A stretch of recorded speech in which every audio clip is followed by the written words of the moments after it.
السلام علیکم، میں ہوں دانیال پرویز امان اور آپ دیکھ رہے ہیں ویژن پوائنٹ۔ یہ سمجھنے کے لیے کہ گلگت بلتستان اور کشمیر کو کیوں اور کیسے ایک ساتھ جوڑا گیا، اس لیے سب سے پہلے اس علاقے کی تاریخی پس منظر کو جاننا ضروری ہے۔ 19ویں صدی کے وسط میں ڈوگرا حکمرانوں اور برطانوی راج نے مختلف فتوحات کے بعد اس خطے پر قبضہ کیا۔ 1935 میں برطانیہ نے گلگت ایجنسی، جو اس خطے کا مرکز تھا، ایک معاہدے کے تحت کشمیر کے مہاراجہ سے لیز پر حاصل کر کے براہ راست اپنے انتظام میں لے لیا تاکہ شمالی سرحدوں پر سوویت خطرے پر نظر رکھی جا سکے۔ اگست 1947 میں جب برطانوی راج کا خاتمہ ہوا تو یہ لیز بھی ختم کر دی گئی اور ڈوگرا مہاراجہ نے دوبارہ اس علاقے کا کنٹرول سنبھال لیا۔ لیکن جلد ہی ایک تاریخی موڑ آیا۔ مقامی فوجی فورس ناردرن ایریا اسکاؤٹس کے میجر براؤن کی قیادت میں عوام نے ڈوگرا حکومت کے خلاف بغاوت کی اور 1 نومبر 1947 کو گلگت بلتستان کو آزاد اور خود مختار ریاست قرار دیا۔ یہ وہ تاریخی لمحہ تھا جس نے جنگ آزادی گلگت کو جنم دیا اور ایک صدی پر محیط ڈوگرا اقتدار کو مقامی جوانوں نے بغیر کسی بڑے منصوبے یا قیادت کے ختم کر دیا۔ آزادی کے بعد ایک مختصر عبوری دور آیا جس میں مقامی قیادت نے اپنا انتظامی نظام قائم کیا اور پھر صرف 16 دن بعد انہوں نے از خود پاکستان کے ساتھ الحاق کا اعلان کر دیا۔ پاکستان نے اس الحاق کو قبول کیا اور یوں گلگت بلتستان عملی طور پر پاکستان کے انتظامی ڈھانچے میں شامل ہو گیا۔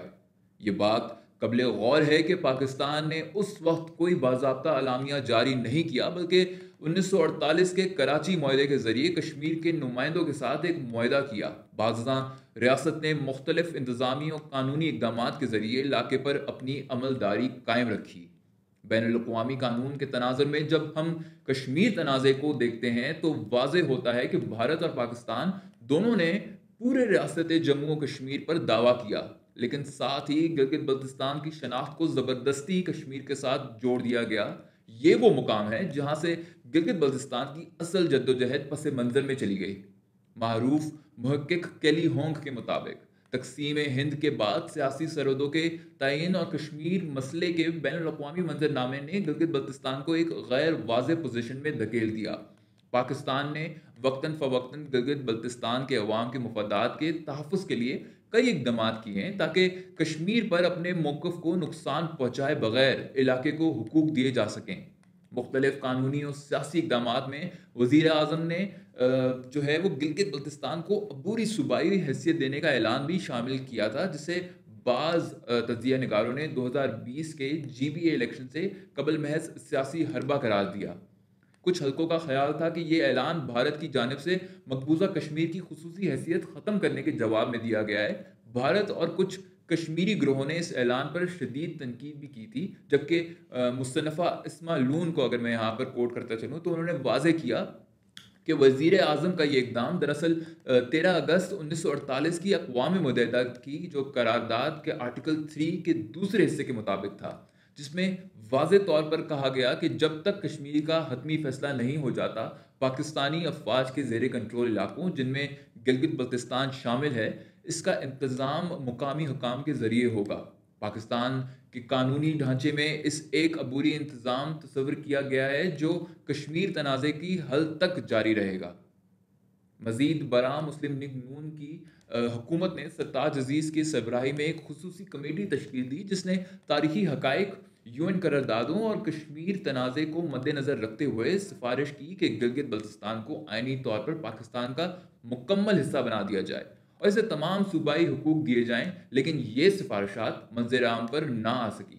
اس کے برعکس 2018 کا GB آرڈر نافذ کیا گیا جس کے تحت گلگت بلتستان کونسل کو ایک مشاورتی ادارہ بنا دیا گیا اور تمام اختیارات وزیر اعظم پاکستان کے ہاتھ میں چلی گئی۔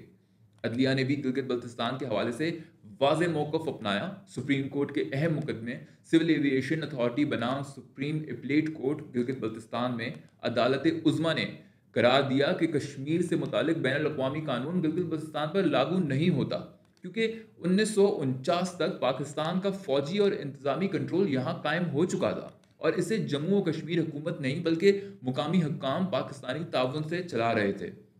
اس فیصلے کے بعد 2019 میں سپریم کورٹ نے گلگت بلتستان آرڈر 2019 تجویز کیا۔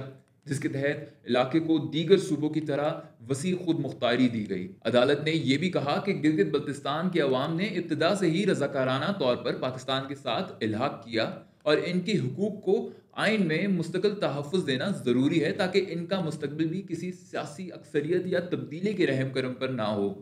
ان تمام حقائق اور قانونی بنیادوں کی روشنی میں واضح ہے کہ گلگت بلتستان کا پاکستان کے ساتھ الحاق تاریخی طور پر آزادانہ، قانونی طور پر جائز اور انتظامی طور پر مکمل ہے۔